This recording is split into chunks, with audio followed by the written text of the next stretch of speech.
本門八本書見上行書伝本人下手の南無妙法蓮華経。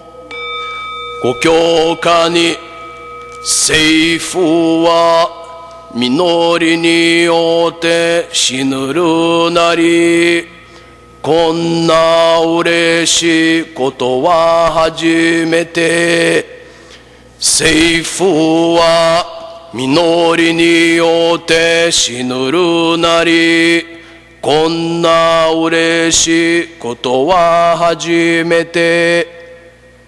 Eu, Seifu, agora que encontrei a fé, me entregarei até a morte, e isso será um grande prazer. Eu, Seifu, agora que encontrei a fé, me entregarei até a morte, e isso será um grande prazer. Ensinamento do grande mestre Kaido Nissen Shonin.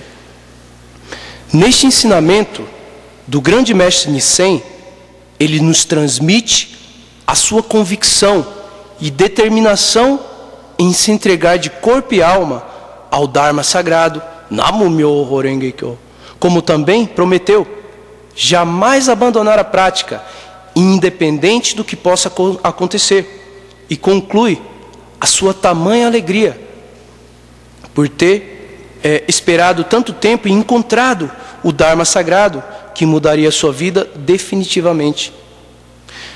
Qual seria a verdadeira alegria e satisfação da condição humana? Todos nós, independente da raça e origens, nascemos, trabalhamos, queremos ganhar dinheiro para ter uma vida melhor, constituímos uma família, realizamos os nossos trabalhos, envelhecemos e morremos. Será que isso é suficiente para a manutenção da nossa felicidade? Ou para o cumprimento do nosso dever como ser humano, apesar de vivermos num mundo em que isso parece ser suficiente? Nós, religiosos, sabemos que não. Afinal, em que se resume a vida de um ser?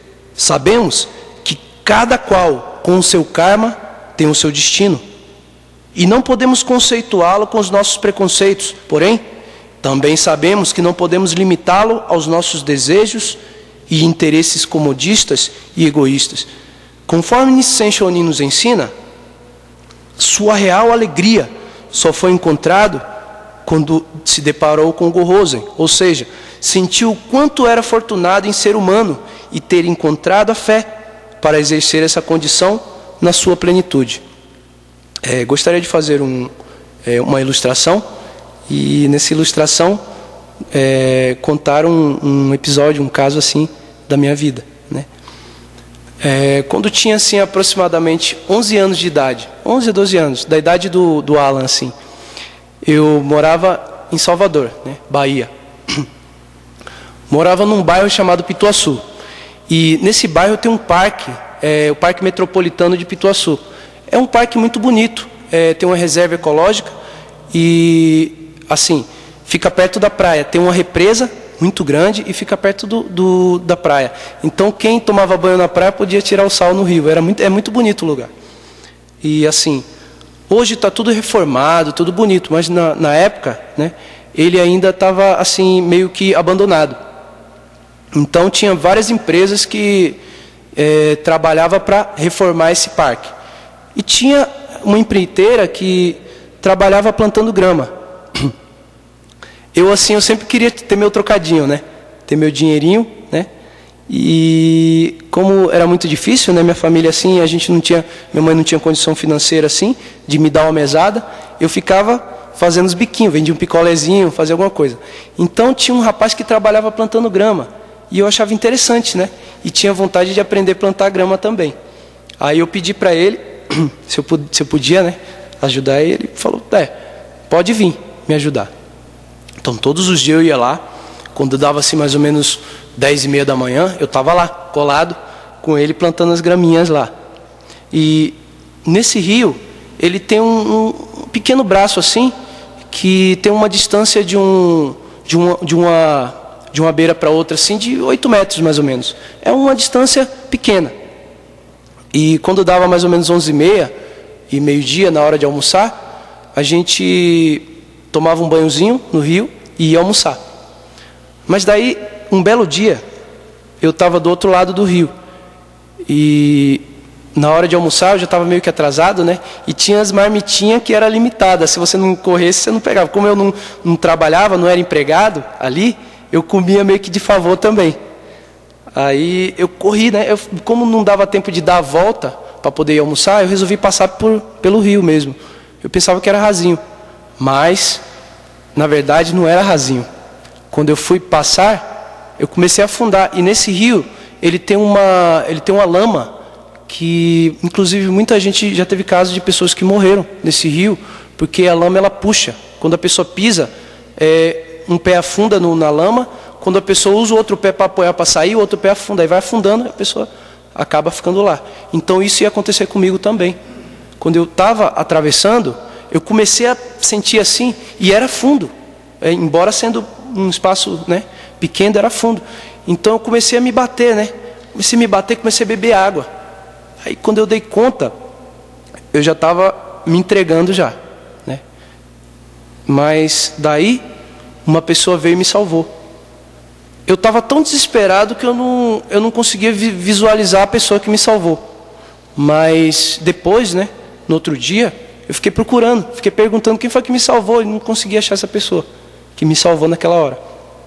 Então daí eu fiquei com um sentimento de dívida, né, muito grande.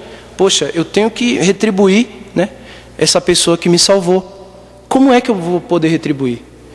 Muito tempo depois, eu pensei assim, para mim retribuir, eu vou ter que salvar uma outra pessoa. Vou ter que saber nadar e ficar bem fera nadando, para quando acontecer de uma pessoa se afogar, eu poder ter condição de salvar. Então, poderia, quem sabe, saldar, né, essa dívida. Então, daí, anos depois, aprendi a nadar e consegui. E além de poder atravessar aquele pedacinho nadando, ter orgulho de ter vencido aquele trauma, né? Eu ainda nadava a represa quase toda. E não só a represa, eu ia para a praia também e ia nadar em alto mar. Eu comecei realmente a aprender a nadar. E isso me fez, assim, mais tarde, né, refletir como é impressionante a capacidade que o ser humano tem de transpor os desafios e de transpor o seu medo, de transpor o seu trauma. Só basta se esforçar. Me salvaram. Para retribuir, resolvi transcender o perigo enfrentando o meu medo. Na prática da fé também acontece o mesmo. Alguém um dia me salvou, alguém um dia te salvou, nos salvou. E para que possamos retribuir, devemos nos esforçar. Se esforçar na prática da fé, vencer a indisposição, vencer a falta de tempo e vir para o Oterá, praticar a fé em casa. E não só ter essa fé, mas manter essa fé, até ela virar compaixão. Que só assim, essa compaixão poderá salvar outro. E quando a nossa fé é capaz de salvar outro, conseguimos atingir o nível do Bosatsu. Todas as pessoas que cruzamos na nossa vida, todas as pessoas que nos deparamos, têm um elo. E esse elo, ele só pode se tornar primordial quando a gente salva essa pessoa. Que, mais tarde, ela desenvolverá a gratidão, que também poderá salvar outra pessoa, que também se tornará um futuro Bosatsu. Então esse é o ciclo da iluminação. Esse é o ciclo do Bosatsu. Então quando atingimos esse nível de consciência, é porque já foi criado o hábito. Esse hábito é que nos dá o prazer de viver pelo Dharma. É esse hábito que nos dá o prazer de viver para proporcionar a iluminação a outro. E esse prazer nós vivemos independente de tudo, independente até da própria morte, né? Até de qualquer condição. Então vamos nos esforçar para que a nossa fé possa virar compaixão e que possamos salvar outras pessoas através da prática do Namo-myoho Renge-kyo. É isso que transmite o verso do grande mestre Kaido Nissen Shonin. Yueni Ukyo ni Seifu wa Minori ni yotte shinuru nari Konna ureshi koto wa hajimete Eu, Seifu, agora que encontrei a fé, me entregarei até a morte, e isso será um grande prazer. Honmon Happon Shoken Jogyo Shoden Honnin Geshu no Namo Myoho Renge Kyo Namo Myoho Renge